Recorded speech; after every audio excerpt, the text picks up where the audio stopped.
प्यारे भक्तों, जैसे कि आप जानते हैं कि महाशिवरात्रि आने वाली है। तो जो यह महाशिवरात्रि आने वाली है, यह सबसे बड़ी शिवरात्रि है साल की।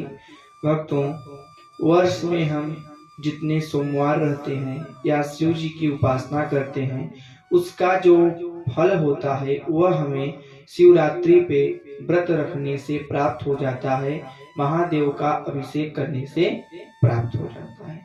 भक्तों, इसीलिए आप जो है शिवरात्रि में भगवान शंकर जी का जप करें, उन्हें जो है रुद्राभिषेक करें और हो सके तो इस दिन उपवास भी रहें।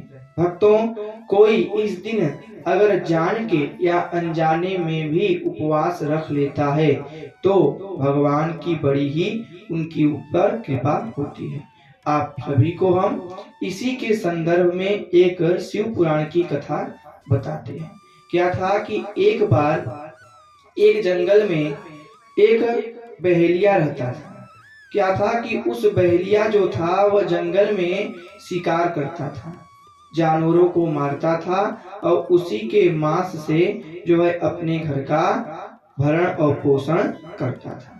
एक दिन यह हुआ कि उसे जंगल में किसी भी प्रकार से कोई भी प्रकार से शिकार नहीं मिला, जानवर उसे नहीं मिले और शाम को वह भूखा और प्यासा अपने घर पे चला आया।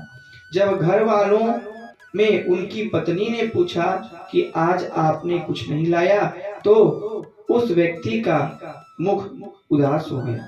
उसने सोचा कि आज मैं अपने घर वालों को, अपने छोटे छोटे बच्चों को या अपने माता पिता को या पत्नी को क्या खिलाऊंगा।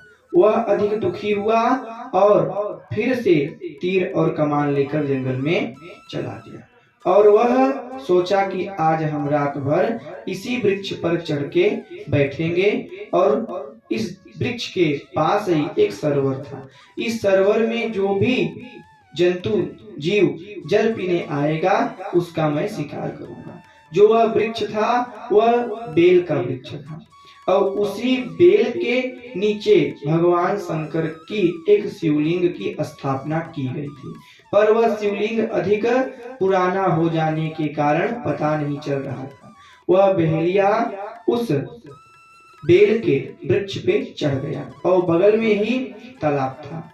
रात बीतती गई और वहां पे एक मृग जल पीने के लिए आया और जैसे ही जल की आवाज इसने सुनी, वैसे ही यह अपने तीर कमान को संभाला और इसकी नजर उस मृग पे गई और इसके हाथों से कुछ बेल का पत्ती जो था वह उस शिवलिंग के ऊपर गिर गया। इसके पश्चात जब इसकी हरकत को जो है उस मृग ने देखा तो उस मृग ने कहा कि हे बहेलिए, तू हमें मार के खा जाएगा, यह तो ठीक है, पर अभी मैं अपने बच्चों से नहीं मिली हूँ। मैं अपने बच्चों से मिलके आती हूँ, तब तू मुझे जो है भक्षण करना, तब तू मुझे शिकार करना। उसके हाथों से यह शुभ कर्म हो गया था कि बेल का जो पत्ता था वो भगवान के ऊपर अनजाने में गिर गया था। इसकी वजह से उसकी बुद्धि थोड़ी पवित्र हो गई थी। वह मान गया। वह कहा ठीक है, तुम जाओ, अपने बच्चों से मिलकर तत्काल आ जाना। वह मृगी जो थी वह चली गई। इसके पश्चात कुछ रात्रि और बीती और वहां पे उसी मृगी जो थी उसका पति भी वहां पे जल पीने के लिए आया, मृग, और उसने भी जल पिया। तो उसके भी हरकत को देखकर बहेलिया पुनः तीर कमान संभाला और फिर उसके हाथों से बेल का जो पत्ता था भगवान के ऊपर गिर गया, शिवलिंग के ऊपर गिर गया। वो जो मृग था वह भी वही बात का, तो फिर वह मान गया।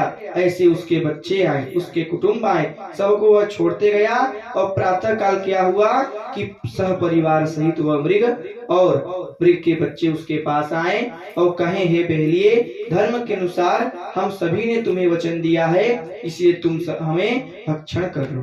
क्या था भक्तों कि रात भर उसके हाथों से भगवान के ऊपर अनजाने में ही बेल का जो पत्ता था वह गिरा था। इससे उसकी बुद्धि तो पवित्र हो ही गई थी और उसी शिवलिंग से भगवान शंकर प्रकट हो गए और प्रकट हो गए। इसके पश्चात उस बहेलिये को आशीर्वाद दिए और कहे, हे बहेलिये, तुमने अनजाने में ही मेरा व्रत रखा, क्योंकि उस दिन महाशिवरात्रि थी और अनजाने में रात भर इसने बेलपत्ती भगवान के ऊपर अर्पण करी। प्यारे भक्तों, इसके पश्चात भगवान ने उसे आशीर्वाद दिया, आगे चलकर वही निषाद राज बने। तो कहने का आशय यही है कि शिवरात्रि में अगर रात भर और दिन भर भगवान शंकर का जागरण करके उनके मंत्रों का जप करते हैं, उन्हें अभिषेक करते हैं या उन्हें बेलपत्र अर्पण कर देते हैं भक्तों, तो आपके जीवन से सभी कष्टों की निवृत्ति होगी और महादेव की कृपा दृष्टि प्राप्त होगी। बोलो राधे राधे।